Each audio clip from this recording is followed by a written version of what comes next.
This is race 77, first heat of 7 under-16 boys, WS6, 250 metres. Kei te aratua tahi, Rotorua Lakes High School.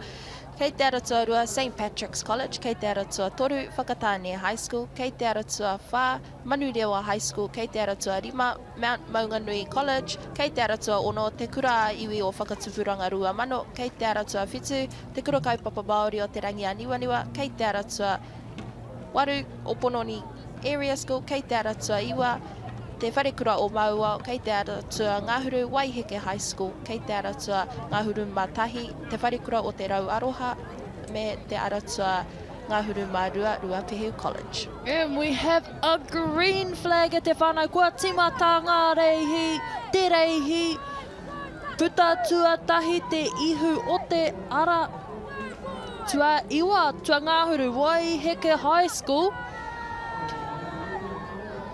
me te aratua whitu pea, te kura kaupapa Māori o te rangi a Niwaniwa, nā whai anō he rite tonu te puta o te ihu o taua kapa. Rangi a Niwaniwa, kura pakari, ia tau, ia tau.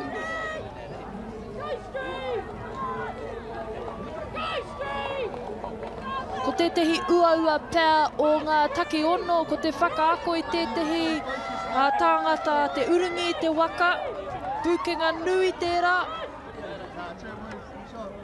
Kaore he aha i te aratua whitu i a te rangi a Niwaniwa.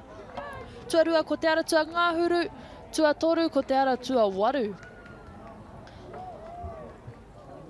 Rangi a Niwaniwa, Waiheke, me Opononi Area School. Engari anei, te rangi a Niwaniwa, Niwa I Roam.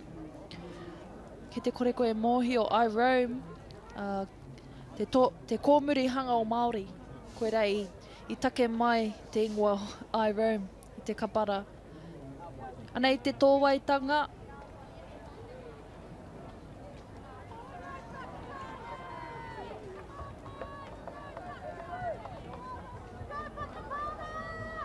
Roanga o te reihi, ko te rangi a Niwaniwa, tērā ārahi ana. Timata pakari hoki i te aratua Ngāhuru Waiheke High School. Engari ka puta te ihu, ka mau tērā kia te rangi a Niwaniwa. Rātau i tai mai, taku mohi o tōna 100 kiromita.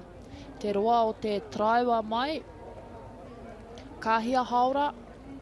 Engari anei ngā whakaputanga, te rangi a Niwaniwa, Niwa I Roam, tuatahi mai Waiheke, Skinners i Tuarua, Opononi Area School, Rāhiri, te ingoa o tō rātou kapa.